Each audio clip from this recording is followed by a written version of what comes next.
special but sad day because it is the last ever Melodies with Melody that will broadcast live. This semester, it's already coming to a close, and this is just my last semester, meaning I'm not going to be here next semester, so it makes today the last day ever of Melodies with Melody. So yeah, it's a very, very bittersweet moment because I am really happy to finally be graduating, to finally be done, but I'm really sad to be leaving you guys.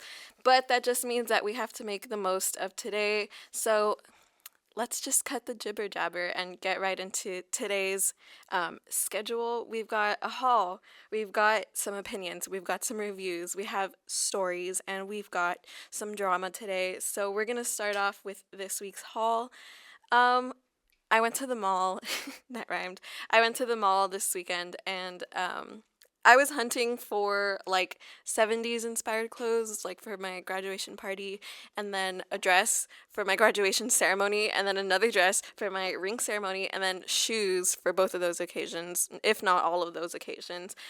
So yeah, it was really chaotic, and it was like one of those days where it was raining a lot and there was like hail warnings.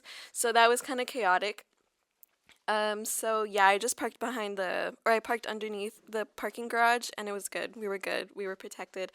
But I did end up finding a really nice dress from H&M. It's like a little silk dress and it has like a kind of slouch like on the cutout like for the neck area. And then I got two pairs of shorts which are so cute. One of them's like a carpenter kind of short, like it has a little strap on the side, and then the other one, they're just brown, but I think brown's a really nice color on me. I love it. These shorts were so cute, I had to get them.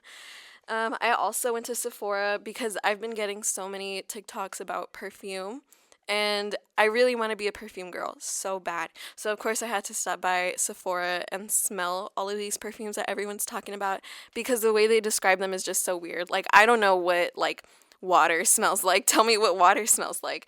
So, of course, I had to go see for myself. And, I smelled like all the replica perfumes, the Miss Dior, of course, but the one that I really, really liked, and it kind of shocked me, was the Glossier perfume, which I had talked about previously. I tried it last time in store, and I really didn't like it the first time. And this time I really didn't like it either. At first, like, the impressions I got were just like the smell of rubbing alcohol. And I was like, I don't like that. But then it dried down a little bit and it started to smell different. It smelled like bad. It smelled like when you're at your grandma's house and you're gonna sleep over, so you take out a blanket from the closet and that blanket's been there for like a really, really long time and it smells like mothballs and like old wood, you know? Um, but I don't know. I think I'm kind of calling myself out there because apparently this perfume is supposed to be like personalized. Like it depends on like your hormonal musk, supposedly. I don't know. So I hated it like that first hour. But then the rest of the day, it really like dried down so nicely. It smelled so sophisticated and clean, and I really liked it. And it lasted all day long, which I really didn't expect because you guys, I was doing chores. We had an incident with the freezer where it was not plugged in, and so everything like rotted, and so like it was really nasty, and we had to clean it out. And I was like elbow deep in a freezer, but I don't know, even after all of that, I could still like smell it on my wrist, and I was really impressed. So I might be sold on that one. I might be spending my money on that. It's like $64, which is really, really good for a perfume.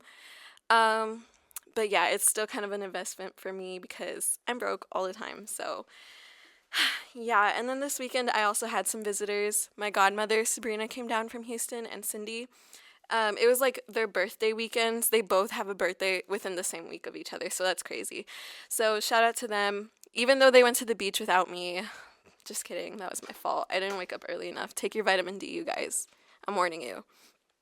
But yeah, what else happened? I saw Annihilation, which is this really, really cool. It's kind of like an alien girl boss movie. I really liked it, but we'll talk about that later. I want to get into that more later.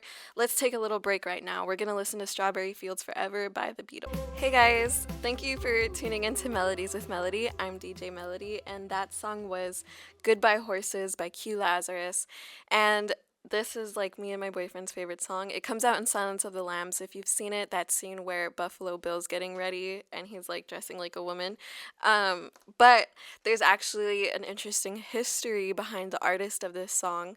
And we've talked about it before, but now I've got like a second part to the story. So basically, Q Lazarus, she really didn't put out any other music for a long time. She disappeared off the face of the earth. No one knows what happened to her, right? But here's like her backstory. So basically, she was a cab driver in Staten Island, and she would play her music for like the people that would ride in the taxis that would like call a cab or call a taxi.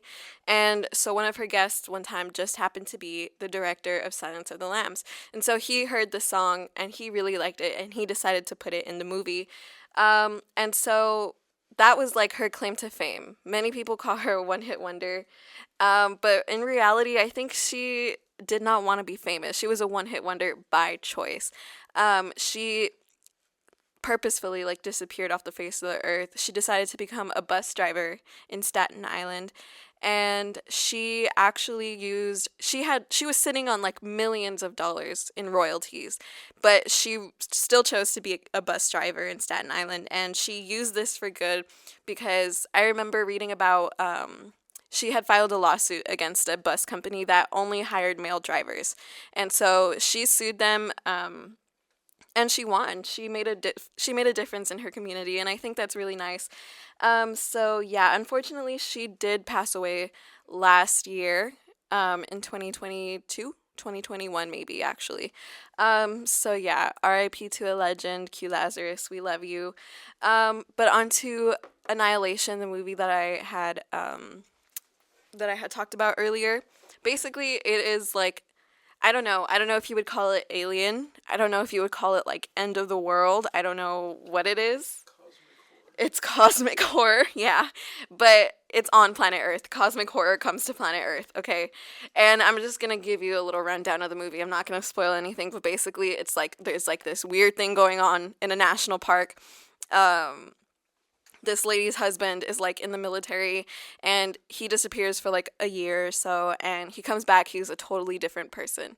Okay, and then so she's trying to talk to him. They both get kidnapped by the FBI or by the military. They take him back to the base where the husband was, and that's when the lady discovers the whole story about the shimmer. It's what they call the shimmer.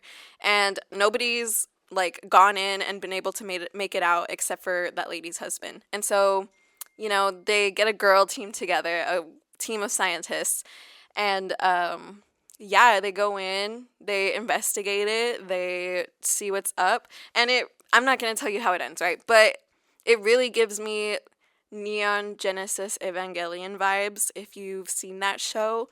And it's basically pretty much the same story except with like a team of women, and it was a really, really cool movie. It scared the heebie-jeebies out of me so bad just because I don't know if it was just because I was watching it late at night, but it was really, really disturbing to me. And yeah, that's my movie review of the week. My last movie review ever. Mark it down. I'm making history. But in other news, we've got some celebrity drama that we need to discuss, okay? So Sydney Sweeney, she's best known for her role as Cassie in Euphoria. She's in some hot water right now because she's allegedly having an affair with the co-star, Glenn Powell. They're starring in a movie together called Anyone But You. It's like filming in Australia. I don't really know why that's important, but they're filming in Australia. Sydney, Australia. So yeah, basically Glenn had a girlfriend, and Sydney has a whole fiance who owns like a bunch of restaurants or whatever. And so despite like them both having partners, there's been plenty of videos and pictures coming out, of the two, Sydney and Glenn, being